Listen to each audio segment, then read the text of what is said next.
16वीं सदी में लिखा गया एक ऐसा महाकाव्य जिसका पाठ हम आज भी हमारे घरों में हमेशा करते हैं। जी हाँ, मैं बात कर रही हूँ रामचरितमानस की, जो कि तुलसीदास जी द्वारा रचित है। एक ऐसा महाकाव्य जिसको पढ़ करके हमारे रोंगटे खड़े हो जाते हैं। तो नमस्कार दोस्तों, मैं जया शुक्ला आप सभी का आपके अपने परिवार पुलिस अड्डा 24/7 पे बहुत बहुत स्वागत करती हूँ। आशा करती हूँ आप सभी बहुत बढ़िया होंगे, बहुत मज़ेदार तरीके से पढ़ाई कर रहे होंगे। आज का जो हमारा टॉपिक है संपूर्ण हिंदी सीरीज में, जो हम भक्ति काल पढ़ रहे थे, जिसकी हमने देखे थे सगुण शाखा, हमने देखा था सूफी संत, हमने देख लिया। आज हम पढ़ने वाले हैं कृष्ण भक्ति और राम भक्ति।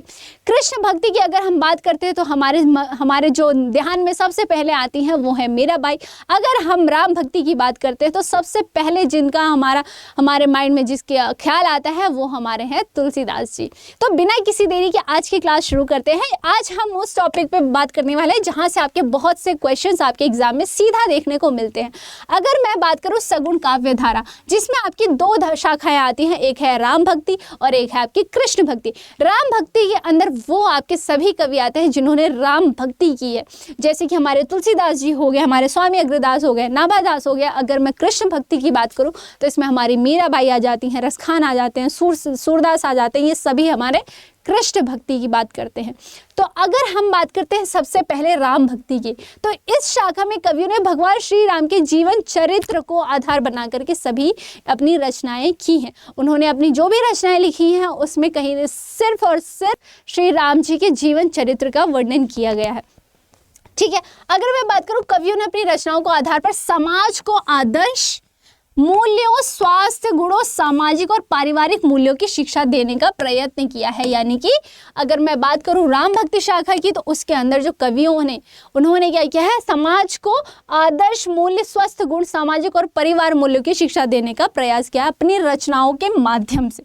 ठीक है, अगर हम बात करते हैं राम भक्ति शाखा के प्रमुख कवि की, तो उसमें आपके आते हैं तुलसीदास, जो कि है रामचरितमानस इनकी बहुत महत्वपूर्ण रचना है। तुलसीदास की बहुत सी रचनाएं हुई जिसको हम आगे डिटेल में पढ़ने वाले हैं। अग्रदास है जिनका है अष्टयाम है, नाभादास जो कि भक्तमाल है, केशवदास की रामचंद्रिका है। ये इनकी कुछ रचनाएं हैं और ये रचनाकार हैं।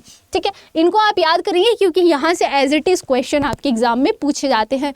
अगर मैं बात करूँ तुलसीदास की रचनाएं, किसकी मैं बात करूँ, तुलसीदास की रचनाओं की अगर हम बात करते हैं तो रामलला नेहछु एक इनका ऐसा काव्य है जो कि आपसे पूछा जाता है। वैराग्य संदीपनी पूछना जाता है, रामाज्ञा प्रश्न, जानकी मंगल, रामचरितमानस, सतसई पार्वती मंगल हो गया, गीतावली हो गया आपका, विनय पत्रिका, कृष्ण गीतावली, बरवय रामायण, दोहावली, कवितावली, ये सभी आपसे पूछे जाते हैं। अब इसमें ये बात याद रखनी है कि आपको जो वैराग्य संदीपनी है ये ऐसा माना जाता है कि तुलसीदास की पहली रचना है। सबसे पहली रचना जो है वैराग्य संदीपनी को माना गया है।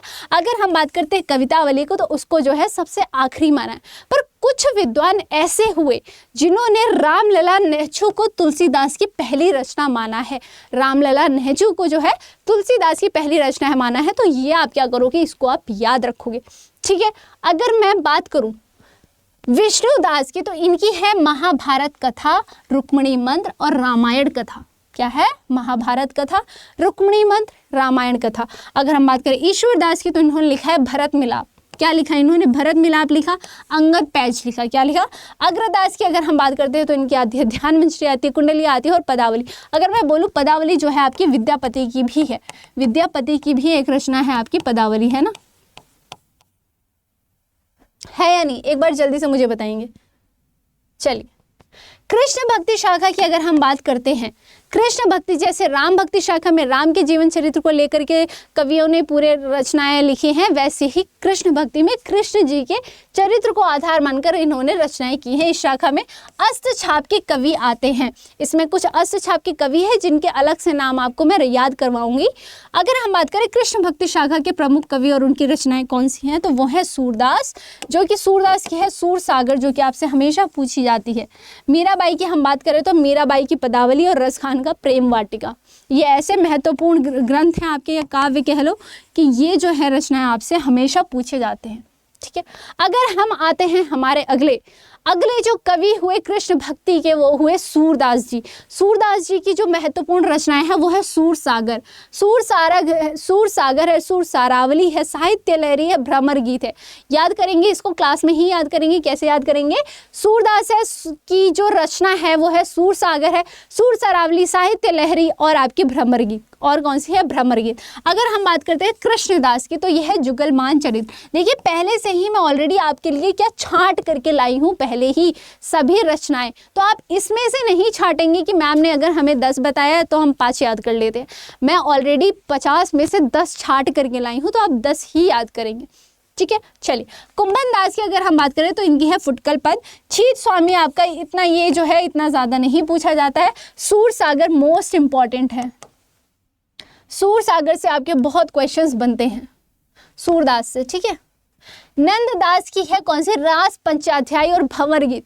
अब देखो अभी हमने देखा सूरदास की, हमने देखा भ्रमर गीत था। अब यहाँ कंफ्यूज मत होना, ये वो भ्रमर है और ये भंवर है, वो भ्रमर है और ये भंवर गीत है। ठीक है, नंददास की रास पंचाध्यायी है और भंवर गीत है। श्री भट्ट की आपकी युगल शतक है। क्या है? श्री भट्ट की है युगल शतक। मीराबाई की है नरसिंह जी का मायरा, गीत गोविंद टीका, राग गोविंद हो गया आपका, और राग सोरठ के पद।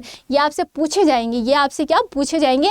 नरसिंह जी मायरा, नरसिंह जी का मायरा है, गीत गोविंद टीका है, राग गोविंद और राग सोठा के पद है। क्लियर है?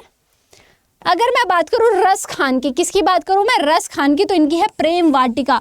सुजान रस खान बहुत इंपॉर्टेंट है, और एक है आपकी दान लीला। क्या है? रस खान की है प्रेम वाटिका, सुजान रस खान और दान लीला, ये जो है आपके बहुत ज़्यादा इंपॉर्टेंट है।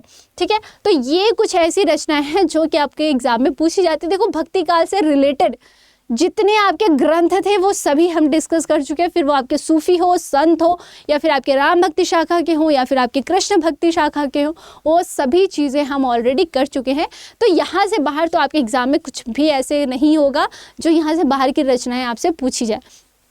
ठीक है, तो आई होप आपको क्लास अच्छी लगी होगी। आज के लिए बस इतना ही। यहाँ होता है हमारा आज का भक्ति काल कंप्लीट।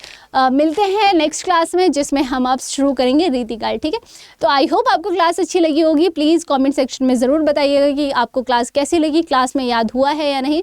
बाकी मिलते हैं अगली क्लास में, तब तक के लिए thank you so much for watching. ध्यान रखिए, अपना ध्यान रखिए, अपनों का ध्यान रखिए, अच्छे से पढ़िए, मन लगा के पढ़िए। और डेली हमारी क्लास होती है 11 बजे पुलिस अड्डा 24/7 पे, जिसमें मैं आपको हिंदी व्याकरण बहुत डिटेल में पढ़ा रही हूँ। थ्योरी प्लस हमारा MCQs, PYQs, ये सारी चीज़ें हम कवर करते हैं।